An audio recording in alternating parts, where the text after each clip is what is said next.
Ay, good morning po. Good morning sa inyo mga kasid. Papawis na naman tayo. Pagdating po dyan sa Kiati na yan, nilakad ko lang po. Ay, sana nasa mabuti po kayong kalagayan. Dito po tayo sa waiting shed.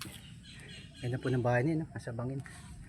Ang taas yan, doon pa tayo galing mga kasid. Natutulog pa si Bunso nung umalis tayo. Ay, mga kasid, gusto ko lang po i-shoutout si Shaw Abdul Akbar. Shoutout po sa iyo, sir.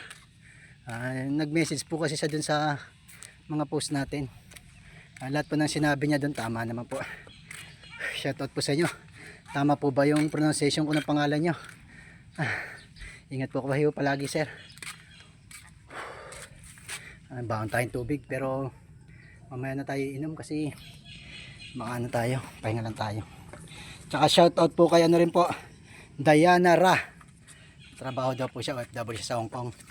Shoutout po sa inyo, ma'am. Meron din daw po siyang acid. Pakikamusta na lang po tayo dyan sa mga kapatid nating OFW. Mag-iingat po kayo pa dyan lahat palagi. Mas mahirap yung kanya kasi nasa ibang bansa siya, malayo sa pamilya niya. Tapos meron siyang acid. Grabe, hirap. Try po natin pumunta tayo ba doon. Pero lalakarin na lang natin.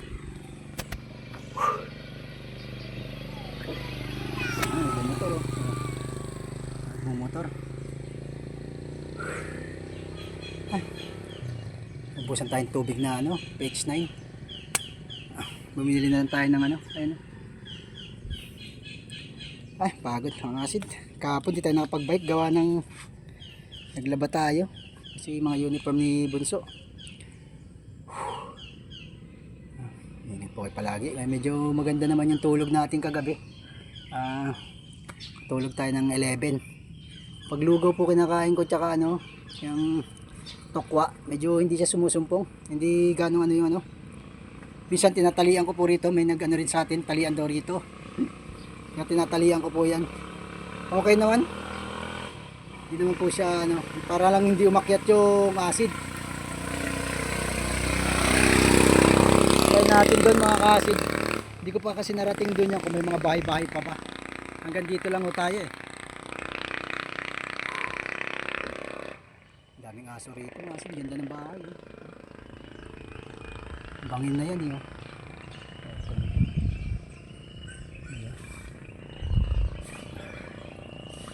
Ay, ako, Panginoon, salamat na naranasan pa natin yung ganito. Pagka nagkakasumusumpong na naman siya, parang ayaw mo na namang mabuhay. Kasi para ayaw mo mamamatay. Lalo na yung sa kaibigan natin kahapon, kachat pa lang natin, nasugod na po pala siya sa ER. Kakalungkot lang. May iba sinasabi, may mga message, daw po pagkakaroon ng ganyan, labanan mo, malabo siguro. Lalabanan mo, pero yung sabihin na pag oras na talagang sumusumpong siya, napakahirap po. Kaya kailangan ng mga taong may ganito, unawa. Iba daw po kasi, kahit yung mga asawa ng iba nagchat-chat sa akin, hindi raw sila naiintindihan. Pagka ganito ho, maganda yung pakiramdam mo, pagkagaya na yung ganito. Pero oras na sumusumpong siya, grabe. Sana nalang naiisip mo eh.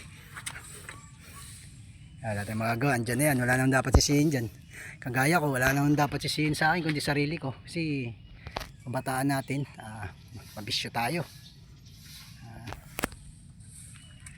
Wala tayong ginawa kundi magbisyo. Wala natin yun yung solusyon sa kalungkutan tsaka problema. Lakad lang tayo.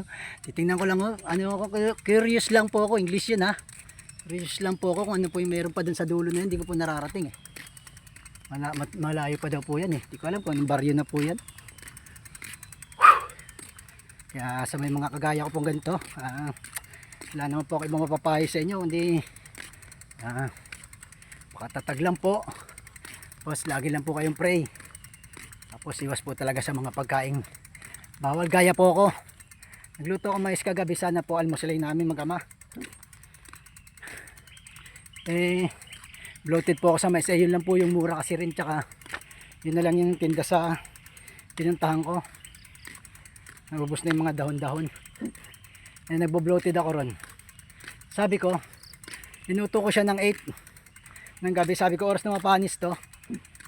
Talagang, kailangan wag ko na tong kainin kasi baka yun yung dahilan. Baka pa mag-bloated ako. Parang naghihingi na lang ako ng sign. Eh pagising ko kanina, iinitin ko po sana panis. Sabi ko baka talagang ay pakain sa akin kasi baka mag-bloated ako. Kaya baka bumili na lang kami nito ni Bunso ng ulam. Baka pagluto ko na lang siya ng hotdog. Tapos ako mamitas na lang ako ng mga dahon-dahon sa mga tanim natin na dahon ng palaya tsaka malunggay. Pagaluin ko na lang. Ang hirap po kasi ng ganito, hindi mo alam kung anong kakainin mo. Ayun, naglalakad tayo mga kasid. Magandang umaga po sa inyo lahat mga kasid ha. Mag-iingat po kayo palagi. God bless po. Inhale, exhale, tapos spray. Tsaka di po ako nagpapawala lagi dito. Meron po ako laging dala. Ito po, inhaler. Kaya lang po talaga ako nagbabike, hindi po ako sasali ng anumang race. Kumbaga sa ano, exercise ko na lang din po tapos para lumabas yung toxic pawis. Palang araw po sa inyong lahat God bless po. Shout out po sa lahat ng OFW natin dyan na nagtatrabaho ng marangal at sa lahat ng mga nagtatrabaho ng marangal dyan. God bless po sa inyo. Saludo po ako sa inyo. Napapakain nyo po yung pamilya nyo sa malinis na paraan. God bless po.